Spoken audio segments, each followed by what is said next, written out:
Assalamualaikum warahmatullahi wabarakatuh. Perkenalkan, nama saya Onur Rafiq Ramadan dengan NIM 14622000125. Di sini saya akan menjelaskan tentang tugas refreshing, jawaban dari tugas refreshing. Ya, yang pertama, soal-soalnya adalah analisis kebutuhan constraint yang diperlukan. Buatlah konseptual skema sesuai dengan analisis kebutuhan constraint dengan menggunakan data modeler. Realisasikan konseptual skema dalam DBMS dan lakukan analisis kemungkinan terjadi anomali dengan menyertakan simulasi kondisi anomali. Selanjutnya, tambahkan trigger dibutuhkan mencegah anomali dan lakukan pengujian beberapa kali dan memastikan anomali telah terselesaikan. Selanjutnya telah lakukan analisis kebutuhan dan desain constraint berdasarkan hasil dari poin C di atas dengan menggunakan MOSCO dan FURPS. Melakukan desain arsitektur berdasarkan hasil analisis kebutuhan poin D. Di poin pertama, analisis kebutuhan constraint,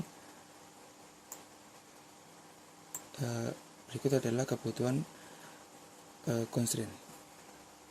Yang pertama adalah ID pada setiap tabel harus unik. Kolom tertentu tidak boleh kosong, dan juga relasi antara tabel harus didefinisikan dengan benar menggunakan variabel key.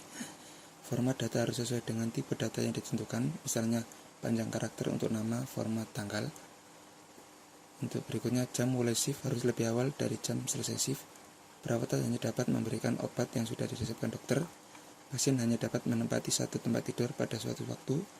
Dokter hanya dapat menangani satu pasien pada satu shift tertentu. Selanjutnya kita akan mengerjakan nomor 2, yaitu membuat konseptual skema. Langkah pertama, kita buka dulu data DB Schema Tools-nya yang akan kita gunakan, lalu kita konekkan ke database. Kita pilih database-nya terlebih dahulu menggunakan apa. Kali ini kita menggunakan akses.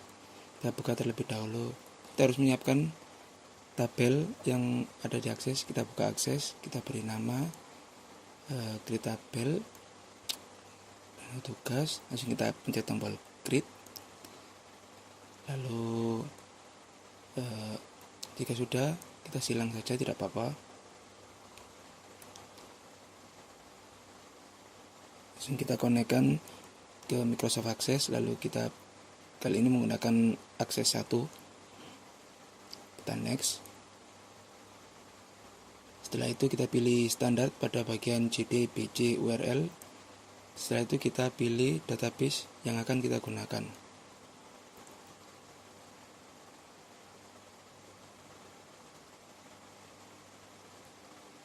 Setelah sudah, kita pilih connect.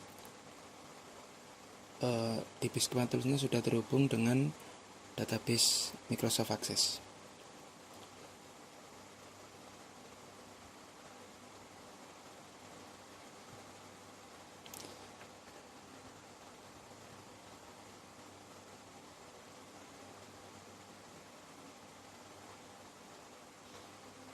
Langsung saja kita create tabel. Kali ini saya akan memberi contoh pembuatan tabel pasien. Yang pertama, tabel namanya kita beri nama pasien. Setelah itu kita masukkan kolomnya dengan cara kita pencet tombol add. Lalu kita pilih, kita kasih nama ID pasien. Karena ini primary key, kita kasih tipe data integer dan juga kita centang kolom primary key-nya. Setelah itu kita pastikan sudah masuk ke dalam primary key.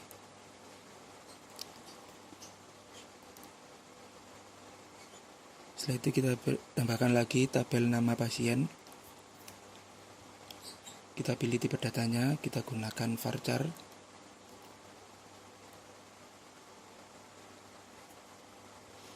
Karena kita menggunakan varchar, kita akan memberi panjangnya dan kita centang mandatory not null. Lalu kita OK. Kita tambahkan lagi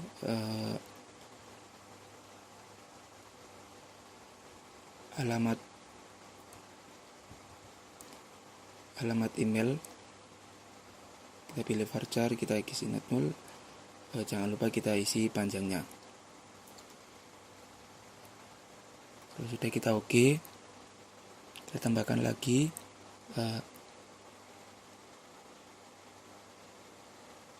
alamat pasiennya, kita beri di data varchar, kita kasih notnul, kita tambahkan lagi nomor telepon dari pasien, di data varchar juga kita beri panjangnya, terus kita centang mandatory notnul, kita tambahkan lagi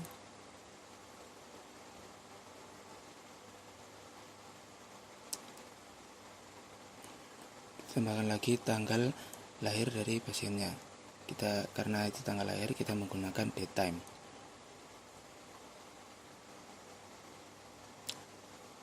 Kita pilih not null,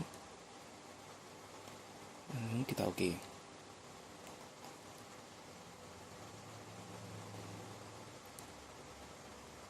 Langsung saja kita oke, nanti tabel akan muncul. Langsung saja isi semua dengan seperti itu.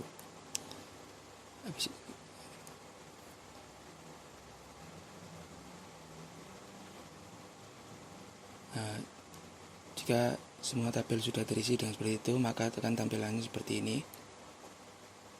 Jika tampil seperti ini, saya akan memberi contoh pembuatan tabel menggunakan foreign key. Langsung saja kita create, kita beri nama resep, lalu kita add,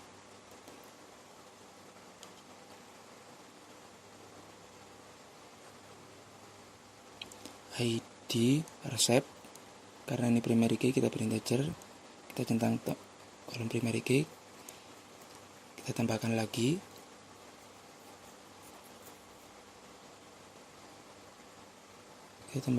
ID dokter. Karena ini primary key, kita integer, tidak perlu dicentang primary key, kita isi not null, kita oke.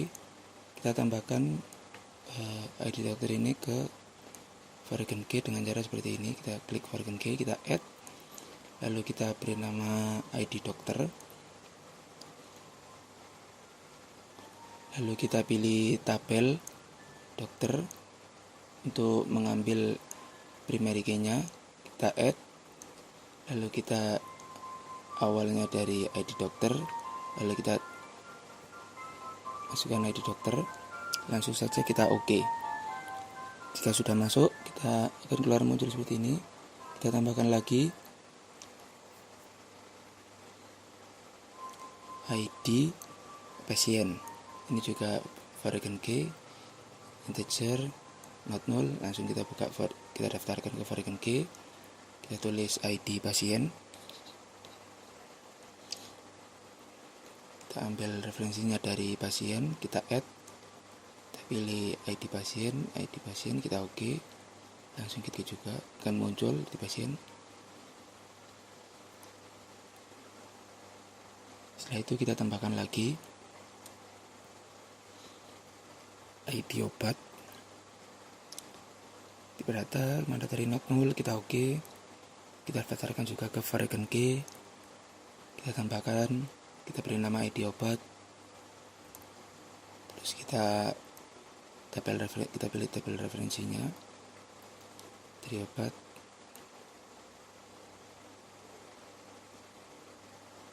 Setelah sudah, kita oke, dan muncul tabel obat di foreign key. Kita tambahkan lagi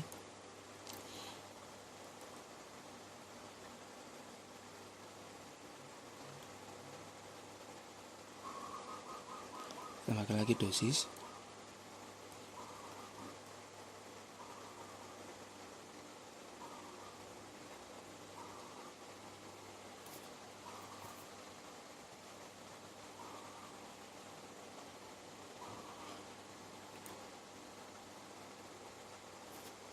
Kita menggunakan varchar not null, kita tambahkan lagi juga tanggal pemberian resep. Kita menggunakan tipe data date, kita pilih not null, kita oke. Setelah itu kita oke, akan muncul seperti ini jika kita menggunakan foreign key. Untuk yang lainnya sama, kita tinggal meneruskan saja penggunaan foreign key. Jika benar, nanti akan otomatis muncul tanda panah seperti itu.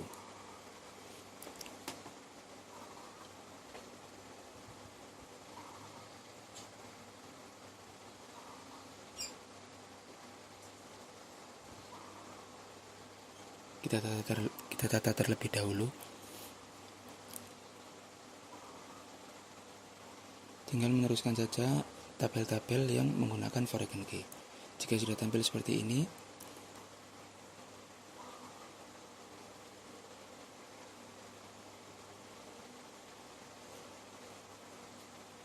kita lanjut dengan bahasa nomor 2. Jika sudah melakukan pengisian data, semua sudah di input data dalam semua tabel, kita akan melakukan analisis anomali seperti ini dalam nilai 0 pada kolom spesial tabel dokter.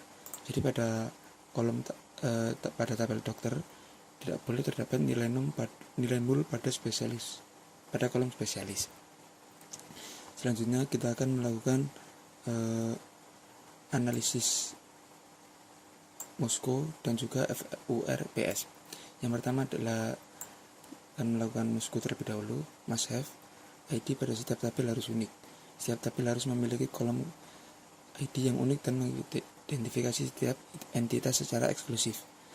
Selanjutnya adalah kolom tertentu tidak boleh kosong. Pastikan tidak ada kolom yang memiliki nilai 0 atau kosong yang tidak diizinkan.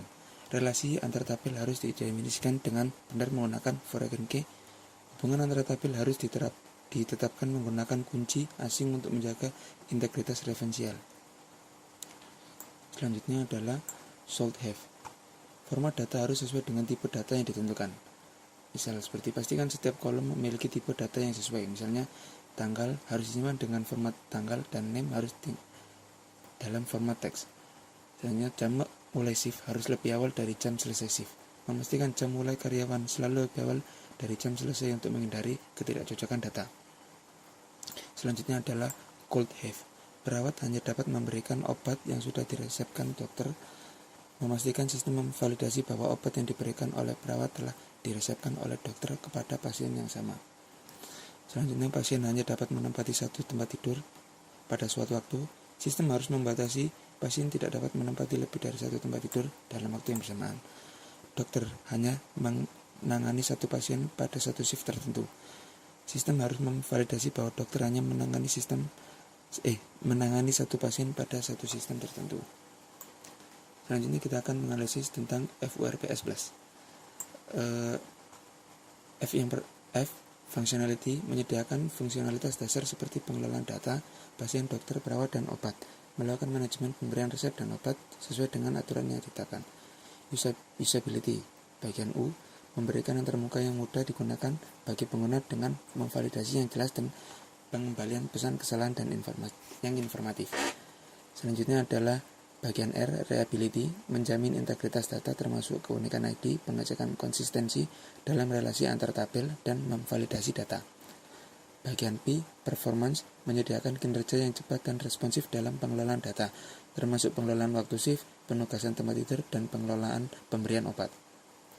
Pada bagian S, supportability, memiliki dokumentasi yang jelas tentang struktur basis data dan logika bisnis di balik sistem, memiliki sistem pemantauan dan pencatatan untuk pemecahan masalah.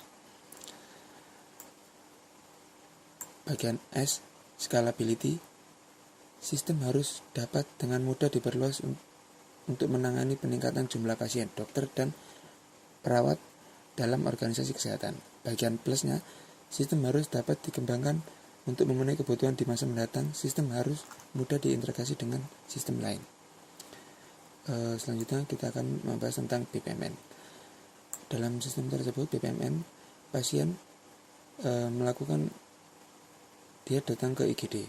Selanjutnya dokter akan memeriksa pasien tersebut dan dokter akan menentukan apakah pasien tersebut rawat inap atau tidak. Jika tidak, dokter akan memberikan resep dokter, lalu akan pembuatan obat dan pemberian obat kepada pasien. Proses sudah selesai. Jika pasien membutuhkan rawat inap, penempatan ruang untuk pasien rawat inap akan dilakukan. Selanjutnya akan pemberian resep dokter, pembuatan obat, dan pemberian obat ke pasien. Selanjutnya kita akan membahas UML use case. Pada sistem ini, pasien hanya dapat mengakses data pribadi pasien, sedangkan dokter dapat mengakses data pribadi pasien, penanganan pasien, resep obat, dan menentukan rawat jalan atau rawat inap. Sedangkan pada bagian perawat dapat mengakses data pribadi pasien, mengakses penanganan pasien, dan juga menyediakan ruang inap. Selanjutnya untuk apoteker dapat mengakses resep obat dan juga pemberian obat. Selanjutnya pada nomor 5 kita akan membahas MVC. Di MVC, model data pasien dan juga data dokter, data perawat, dan data resep. Dikontrol, dia akan mengelola data dari model sini ke view, penampilan output, menangani data resep, dan juga di view tampilan awal, halaman login, dan tampilan detail pasien. Selanjutnya kita akan membahas layer arsitektur, yaitu presentation layer menampilkan data pasien, menampilkan kamar mana saja yang kosong. Di bagian layer bisnis, manajemen shift menambahkan data resep, mengedit dan menghapus, dan mengelola orientasi pengguna, menyediakan kredensial pengguna, dan mengelola akses ke fitur aplikasi. Bagian berikutnya adalah data akses, bertanggung jawab mengakses dan memanipulasi data, mengimplementasikan operasi root, read, write, update, dan delete. Di bagian layer database, penyimpanan data pasien, data dokter, data perawat, dan data resep, dan data obat, menyediakan akses data dari layer bisnis melalui query.